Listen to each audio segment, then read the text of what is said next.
M0FXP, welcome to my channel. Many X6100 owners have asked me if they can revert their screen back to the full screen scope that you can see that we've got here. So the following video will show you how to do this and provide the links for doing this. Okay, the first thing we're going to get is a USB adapter for our PC that holds the SD card. Then get yourself an SD card, a micro SD card. This one's 8 GB. We're also going to need to format the SD card, so there's a link here for a formatting program. Just scroll down and click for, I'm on Windows, so for Windows, like so, scroll down and download that, just accept, and you'll have the SD card formatter there. That's that all sorted. Then we need to download the actual firmware that's going to give us the full screen scope as per the photographs when they're selling this radio. I don't know why they don't give us the choice anyway to have either or either, because a lot of people don't like the audio scopes because they take up too much of the screen and they're not really used. So anyway, go up here on the left, it says X6100 firmware. There are instructions here if you want to download them. Click that and it will download it somewhere to probably your downloads. If you've got the yellow file here at the bottom, it'll be in your downloads probably.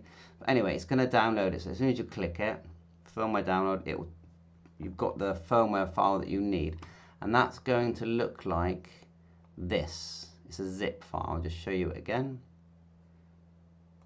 Downloads, zip. Okay, and the actual file we're really interested in is this one. X6100 UDMG. That's the one we want. That's the one you should get and drag somewhere and make sure you know where that is. That's an image, okay?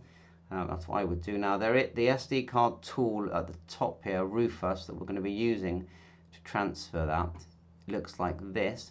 If you look back at that download, they actually do put it in there for you. Here, SD, there it is there. So you can just run that if you like, and it will give you, go yes. I'm already running it. It will give you this window here. Okay, this is what we use to transfer the image. So first of all, let's do the SD card format. So you go SD card formatter. Click yes. Your SD card is plugged into your PC, and then format. Because you want to start with a blank card. Okay, that's done. I know we've got all these messages coming up, but ultimately it's done. Okay, we have a blank card. Then use this Rufus program by clicking select here. So here we are, click select, and you're going to, remember I told you to put that where you can find it, the X6100 UDIMG 202.11.207. Now remember, if you add older firmware, you know, they did create this firmware for a reason, to get rid of a lot of bugs. So you are going backwards in many ways, but anyway, double click, and then you've got that. Got it selected, put your SD card in. It says D there, see there at the top, D. I know it says no label, but you've got D, and then start. And then what's going to happen is that this is going to go green here at the bottom. It's going to do everything for you, and when it's finished, it will say the words ready. So I'll put the links in the description for everything that I've just used, and then let's go over to the radio.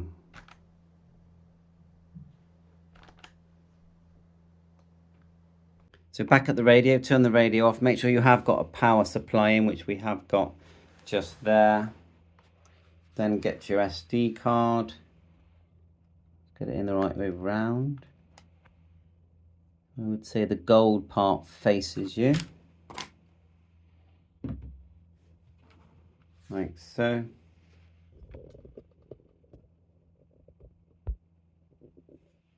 Gently, you get a nice little click when that goes in correctly. And then just turn the radio on. Remember, when you finish this, you have to take it out again. Oh, sorry about the blurriness.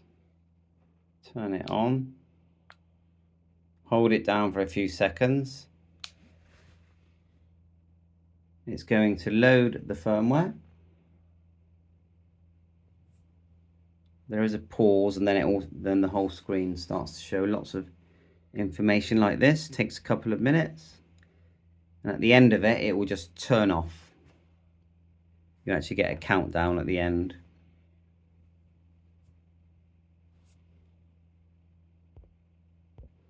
There's our countdown. So now take out the SD card, just gently push it, and it comes out like this. You only put that in when you're loading firmware. That's even if you use the R1CBU firmware.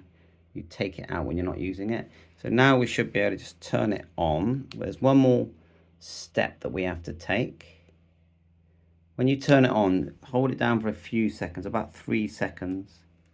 And the older firmware did have, there was some glitches and bugs, and so newer firmware did help that. So by going back to older firmware, you may experience that. Now there is one more step we've got to take, but just to show you it's working.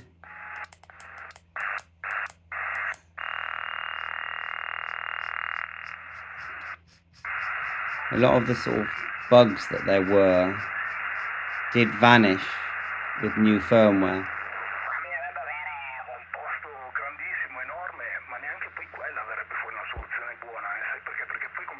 But it is nice, isn't it, having the full screen? Now let's do the step that we haven't done yet. You go to, let's have a look now, System. Then you go to Firmware Upgrade, turn the MFK knob, push it.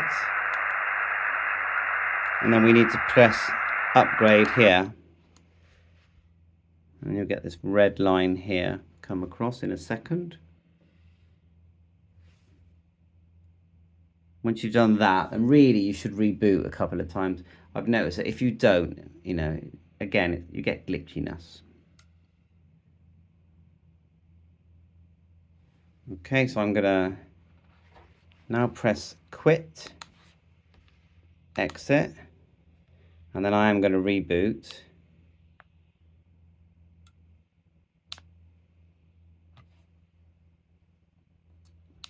Let's hold it down. Need to let it turn off properly, really. So give it a few seconds to come to life, and then you'll have that full screen scope. And I actually recommend you don't do this because they did do the firmware updates for good reason. Bye for now, 7.3, all the best.